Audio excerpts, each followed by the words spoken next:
విచ్చలవిడిగా చేసే శృంగారం ప్రాణాలు తీస్తుందా? ఈ ప్రశ్నకు సమాధానం తెలుసుకోవాలి అంటే మీరు ఈ రియల్ స్టోరీ వినాల్సిందే. ఉత్తరప్రదేశ్లోని కాన్పూర్ నగరంలోని శివరాజ్పూర్ పోలీస్ స్టేషన్ పరిధిలోని ఒక గ్రామంలో ఒక ఫ్యామిలీ నివసించేది. ఆ ఫ్యామిలీ డిసెంబర్ 13 సాయంత్రం ఒక మ్యారేజ్కి వెళ్ళడానికి రెడీ అవుతూ ఉంది. ఇంట్లోని వారందరూ మ్యారేజ్కి వెళ్ళడానికి రెడీగా ఉన్నారు. కానీ ఇంట్లో 17 ఏళ్ల అమ్మాయి మాత్రం ఆ మ్యారేజ్ ఫంక్షన్కి వెళ్ళడానికి ఒప్పుకోలేదు. ఆ ఫ్యామిలీ మెంబర్స్ ఆమెను ఒప్పించే ప్రయత్నం చేశారు. ఆమెను చాలా బలవంతం చేశారు.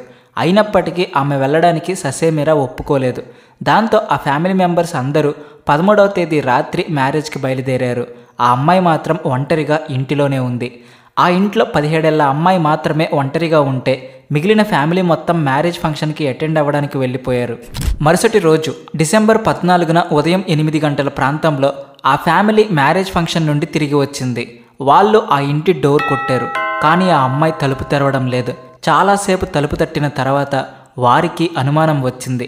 దాంతో వాళ్ళందరూ తలుపు పగలగొట్టి లోపలికి వెళ్ళారు. లోపలికి వెళ్ళి అక్కడ ఉన్న దృశ్యం చూడగానే అందరికీ దిమ్మ తిరిగిపోయింది. భయంతో అందరూ కేకలు వేశారు. ఏ అమ్మాయి అయితే తమతో పాటు మ్యారేజ్ ఫంక్షన్కి రావడానికి ఒప్పుకోలేదో ఆ అమ్మాయి మంచం మీద జీవోత్సవంలాగా పడి ఉంది. ఆమె చనిపోవడం చూసి అందరూ గగ్గోలు పెట్టారు. ఇంట్లో ఆడవాళ్ళు తలలు బాదుకున్నారు. వాళ్ళందరూ గట్టిగట్టిగా ఏడుస్తూ ఉంటే చుట్టుపక్కల జనాలందరూ ఆ ఇంటికి చేరుకున్నారు. ఇంతకీ ఆ అమ్మాయి ఎలా చనిపోయింది? ఆమె మరణం వెనుక ఉన్న రహస్యం ఏమిటి? ఈ మిస్టరీ గురించి తెలుసుకోవాలి అంటే ఈ వీడియో చివరిదాకా చూడండి. అంతకంటే ముందు ఒక చిన్న రిక్వెస్ట్, మీరు మా ఛానల్ సబ్స్క్రైబ్ చేసుకోకపోతే వెంటనే సబ్స్క్రైబ్ చేసుకోండి. వాళ్ళకి తెలియడం లేదు. ఇంట్లో ఉన్న ఆడవాళ్ళు గట్టిగా అరవడంతో చుట్టుపక్కల జనాలు వచ్చేశారు. అందరూ రకరకాలుగా మాట్లాడుతూ ఉన్నారు. ముందుగా ఆ అమ్మాయి బాడీని అందరూ టెస్ట్ చేశారు. ఆమె ఊపిరి తీసుకోవడం లేదు. అంతేకాకుండా ఆమె శరీరం గట్టిగా అయిపోయింది అనే విషయం గ్రహించి ఆమె ప్రాణాలు పోయాయి అనే విషయం అందరికీ అర్థమైంది. ఇక్కడ మరొక ఇంట్రెస్టింగ్ విషయం ఏమిటంటే ఆ ఫ్యామిలీ మ్యారేజ్ ఫంక్షన్ నుండి తిరిగి వచ్చేసరికి ఆ అమ్మాయి ఒంటి మీద ఒక్క నూలుపోగు కూడా లేదు.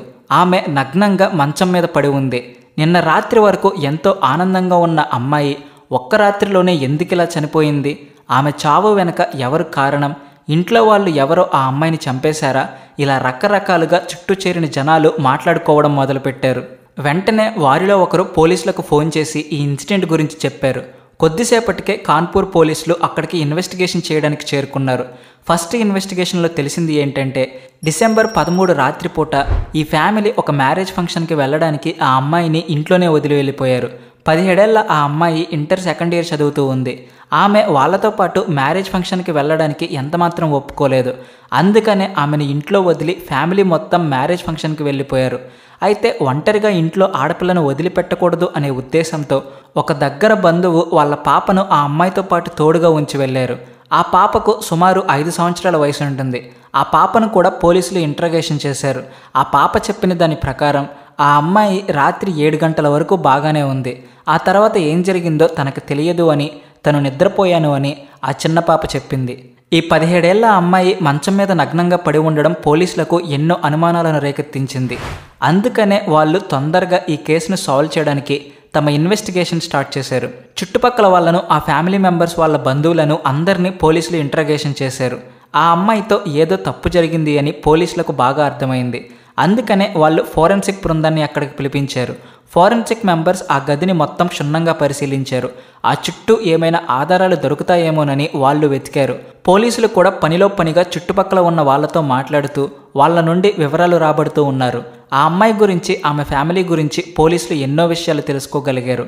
ఆ అమ్మాయికి కానీ ఆమె ఫ్యామిలీకి కానీ ఎవరు శత్రువులు లేరని పోలీసులకు అర్థమైంది. అంతేకాకుండా ఫోరెన్సిక్ డిపార్ట్మెంట్ చేసిన ఇన్వెస్టిగేషన్లో తెలిసింది ఏంటంటే ఆమె శరీరం మీద ఎలాంటి గాయాలు లేవు. ఆమె మీద ఎవరో బలవంతం చేసినట్టు ఆనవాళ్లు కూడా లేదు. కాబట్టి ఆ అమ్మాయి మీద ఎలాంటి అత్యాచారం జరగలేదు అని, బలవంతంగా ఎవరు ఆమెను పాడు చేయలేదు అనే విషయం అందరికీ స్పష్టంగా అర్థమైంది. కానీ పోలీసులకు ఆ గదిలో మరికొన్ని ఆధారాలు దొరికాయి. ఆ గదిలో వాళ్లకు లైంగిక సామర్థ్యాన్ని పెంచే మందులు, కొన్ని మాత్రలు కనిపించాయి. దాంతోపాటుగా శృంగారానికి ఉపయోగించే మరికొన్ని ఐటమ్స్ కూడా పోలీసులు ఆ రూమ్లో చూశారు. దాంతో పోలీసులకు ఒక విషయం బాగా అర్థమైంది. ఈ కేసులో మరో కొత్త కోణం వాళ్లకు తెలిసింది. అదేంటంటే ఎవరైతే ఈ అమ్మాయిని చంపాడో ఆ హంతకుడు ఆ అమ్మాయికి మంచి స్నేహితుడై ఉండొచ్చు. అందుకని పోలీసులు ఆమె డెడ్ బాడీని పోస్ట్మార్టం కోసం పంపించారు. ఇక ఈ కేసు ఇన్వెస్టిగేషన్ కొనసాగుతూ ఉంది. పోస్ట్మార్టం రిపోర్ట్ వచ్చిన తర్వాత తమ దగ్గర ఉన్న ఆధారాలను పరిశీలించిన తర్వాత ఆ అమ్మాయి చావుకు ఆమె దగ్గర బంధువులే కారణమై ఉండొచ్చు అని పోలీసులకు అనుమానం కలిగింది. అంతేకాకుండా ఆమె చనిపోయే ముందు ఎవరికో శారీరకంగా దగ్గరైంది అనే విషయం కూడా పోలీసులకు అర్థమైంది. పోస్ట్మార్టం రిపోర్ట్లో కూడా ఆమె పాల్గొంది అనే విషయం తెలిసింది. వెంటనే పోలీసులు ఆ అమ్మాయి కాల్ డేటాను సేకరించారు. ఆ కాల్ రికార్డింగ్ డేటాలో ఆ అమ్మాయి చివరిగా మాట్లాడిన నెంబర్ ఏంటో పోలీసులు కనుక్కున్నారు. ఆ అమ్మాయి డిసెంబర్ 13 సాయంత్రం 7 గంటల వరకు ఒక అబ్బాయితో మాట్లాడింది. ఆ నెంబర్ డీటెయిల్స్ అన్ని పోలీసులు తెలుసుకున్న తర్వాత ఆ అబ్బాయి పేరు కుల్దీప్ అని వాళ్ళకి తెలిసింది. ఆ అబ్బాయి ఈ అమ్మాయి ఉండే గ్రామానికి 20 కిలోమీటర్ల దూరంలో నెవాడా అనే గ్రామంలో నివసిస్తూ ఉన్నాడు. అలా వేరే గ్రామంలో ఉన్న కుల్దీప్ను పోలీసులు వెంటనే అరెస్ట్ చేశారు. ఈ కేసులో ఆ అబ్బాయి హ్యాండ్ ఉండే ఉంటుంది అని పోలీసులకు అనుమానాలు కలిగాయి. పోలీసులు తమదైన స్టైల్లో ఈ అబ్బాయిని ఇంట్రగేషన్ చేసినప్పుడు కొన్ని విషయాలు బయటపడ్డాయి. ఆ రోజు జరిగినదంతా ఆ అబ్బాయి పోసగుచ్చినట్టు పోలీసులకు చెప్పాడు. తన పేరు కుల్దీప్ అని, గత 3-4 నెలలుగా ఆ అమ్మాయితో ఫ్రెండ్లీగా ఉంటుందానని, ఆ ఫ్రెండ్షిప్ కాస్త ప్రేమగా మారిందని, అందుకే డిసెంబర్ 13వ తేదీన ఆ అమ్మాయిని కలుసుకోవడానికి వెళ్ళాను అని ఆ అబ్బాయి చెప్పాడు. ఆ రోజు ఇంట్లో ఎవరూ ఉండరు కాబట్టి నన్ను పర్సనల్గా కలుసుకోమని ఆ అమ్మాయి చెప్పిందని కుల్దీప్ చెప్పాడు. ఆమెను కలుసుకోవడానికి 20 కిలోమీటర్లు నడిచి అతను రాత్రి 8 గంటల టైంలో ఆమె ఇంటికి వెళ్ళాడు. అయితే ఆ రోజు ఆ ఇంట్లో ఆ అమ్మాయితో పాటు మరొక చిన్న పాప కూడా ఉంది. ఆ పాప నిద్రపోతూ ఉండడంతో అతను 17 ఏళ్ల అమ్మాయితో శారీరక సంబంధం పెట్టుకున్నాడు. ఆమెతో శృంగారంలో పాల్గొనే ముందు తన శృంగార శక్తిని పెంచే కొన్ని మాత్రలు వేసుకున్నాడు. దాని కారణంగా అతని రక్త ప్రసరణ బాగా పెరిగింది. అతనిలో కామ కోరికలు విపరీతంగా పెరిగిపోవడంతో ఆమెను రాత్రి 8 నుండి ఉదయం 3 గంటల వరకు అనుభవిస్తూనే ఉన్నాడు. అది చలికాలం కావడం వల్ల ఆ ప్రాంతంలో విపరీతమైన చలి ఉండడంతో ఆమె ఎన్నోసార్లు బట్టలు వేసుకుంటాను అని చెప్పినా సరే ఆ మాత్రల ప్రభావంలో ఉన్న కుర్రాడు ఆమెను బట్టలు వేసుకొనివ్వలేదు.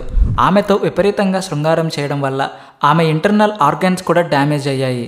దాదాపు 6-7 గంటల పాటు ఆమెతో అతను శృంగారం చేస్తూ ఉన్నాడు. అతని స్పీడ్ తట్టుకోలేక ఆ అమ్మాయి తెల్లవారుజామున 3:30 గంటలకు చనిపోయింది. అయితే అప్పటికే ఆమె శరీరం చల్లగా మారిపోవడం గమనించిన కుల్దీప్ ఆమె శరీరాన్ని వెచ్చగా ఉంచడానికి స్టవ్ వెలిగించాడు. అయినప్పటికీ పరిస్థితి కంట్రోల్ తప్పింది అని తెలిసిన తర్వాత తను అక్కడి నుండి పారిపోయాడు. ఆ అమ్మాయి 17 సంవత్సరాల మైనర్ కావడంతో పోలీసులు కుల్దీప్ను అరెస్ట్ చేశారు. పాక్సో చట్టం కింద అతని మీద అత్యాచారం చేసినట్టుగా కేసు వేసి జీవితాంతం చెప్పకూడు తినిపించడానికి పోలీసులు సిద్ధమయ్యారు. శృంగార సామర్థ్యాన్ని పెంచే అటువంటి దిక్కుమాలిన మెడిసిన్స్ వేసుకోవడం వల్ల ఈ కుర్రాడు జీవితాంతం ఇక మీదట జైల్లోనే గడపాల్సి ఉంటుంది. ఈ వీడియో మీద మీ అభిప్రాయం ఏంటో కామెంట్ సెక్షన్లో చెప్పండి. అలాగే వీడియో నచ్చితే వెంటనే లైక్ చేసి షేర్ చేయండి. మీ ఫ్రెండ్స్ అండ్ ఫ్యామిలీ మెంబర్స్కి కూడా మా ఛానల్ రికమెండ్ చేయండి. Please like and share and also thanks for watching.